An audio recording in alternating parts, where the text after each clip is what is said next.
Alors moi, je suis Jérôme Leroy, je suis le fondateur de Winat, une société qui fait des solutions d'agronomie de précision, donc des logiciels basés sur des réseaux de capteurs. Donc on apporte aux agriculteurs un logiciel sur téléphone mobile qui leur permet d'optimiser en temps réel le suivi de leurs parcelles. Et je suis aussi cofondateur de la ferme digitale avec mes 5 autres partenaires.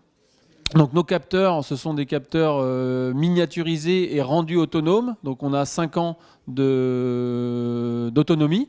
C'est-à-dire qu'on est venu, il y a 3 ans, inventer un système qui permettait d'avoir un pluviomètre, un anémomètre, un hygromètre connectés avec une autonomie de 5 ans, sans aucun câblage, sans utilisation de carte SIM, et avec surtout un lien vers un téléphone mobile à partir de ces capteurs.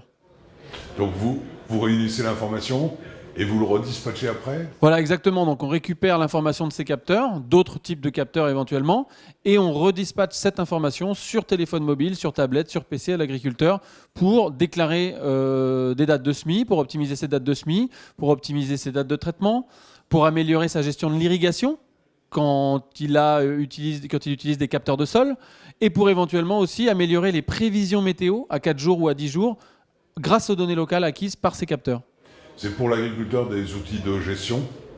Exactement, donc ça fait partie d'une des palettes des outils de gestion de l'agriculteur au quotidien. Ça lui permet de diminuer son stress, ça lui permet d'avoir une vue globale de ce qui se passe sur son exploitation quand il a des parcelles éloignées. Ça lui permet d'optimiser son planning à la journée, son planning à lui ou le planning de ses salariés. Donc c'est vraiment un outil au quotidien pour l'agriculteur. On revient à cette journée-là. Qu'est-ce qui vous a motivé pour venir à cette journée ? Alors cette journée, pour moi, ça a une saveur extrêmement particulière puisque je suis fondateur de la ferme digitale avec mes acolytes des différentes sociétés.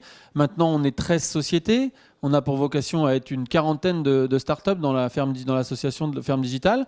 On a créé le LFD pour partager notre vision de l'agriculture, d'une agriculture performante et durable.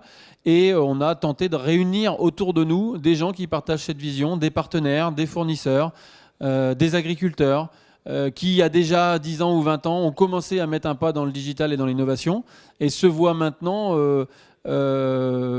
inclus dans une dynamique globale d'un suivi des exploitations agricoles grâce au digital, beaucoup plus facile, sans forcément d'intermédiaire, donc avec un changement de la manière de gérer son exploitation agricole. Quel intérêt pour une start-up de participer à une journée comme celle-ci ?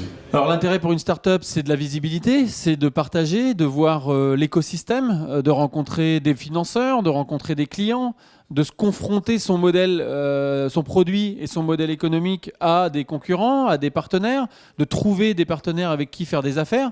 Si je fais des capteurs, je peux peut-être trouver quelqu'un qui fait une plateforme. Si je fais une plateforme, je peux peut-être trouver quelqu'un qui fait de la donnée. Si j'ai un robot, je peux peut-être le connecter à un drone. Si je fais du logiciel, je vais peut-être avoir besoin de me connecter à un robot, un drone, etc. Si je fais une nouvelle méthodologie de production de poudre d'insectes, je vais peut-être rencontrer des financeurs, je vais peut-être rencontrer des acheteurs dans le monde agricole. Voilà, la diversité des entreprises présentes permet en fait à chacune des startups aussi de se réunir une fois dans l'année et donc de partager sa vision, son ambition, ses difficultés aussi parfois, pour avancer de l'avant en confiance, parce que quand on a une start-up et quand on est entrepreneur, on fait aussi parfois face à pas mal de solitude, et ce genre d'événement solidarise aussi le monde des entreprises innovantes. C'est un démarrage, mais on peut dire que ce sont des portes ouvertes sur l'avenir ? Exactement. Notre premier événement, ça a été le Salon de l'Agriculture en 2016, puis en 2017. Et maintenant, on fait notre propre événement pour partager ces idées, éventuellement même à l'international. Et on peut imaginer que derrière, déjà tout au long de l'année, toutes les équipes participent. C'est-à-dire qu'aujourd'hui, on est 350 salariés dans les 13 entreprises. Donc chacune des entreprises met à disposition des salariés pour participer à plus d'une trentaine d'événements tout au long de l'année, partout en France et même en Europe. On peut citer l'Allemagne, on peut citer la Suisse, on peut citer la Belgique. On a même été au Japon récemment. On est sollicité pour aller aux États-Unis. Et l'objectif, c'est de continuer une fois par an à réunir ces acteurs, mais aussi d'être présent tout au long de l'année dans les territoires. On va vous souhaiter une bonne journée, de bons contacts avec les gens qui sont là, puisqu'il y a de nombreux visiteurs aujourd'hui.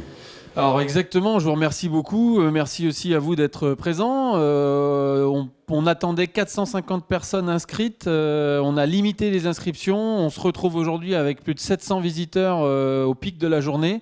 Donc on a été humble dans la manière de préparer l'événement. On pense que la thématique intéresse. Les gens ont aussi envie de se déplacer, de partager, de l'agriculteur aux financeurs, aux grands groupes. On a tout type de personnalités et c'est ça qui est intéressant.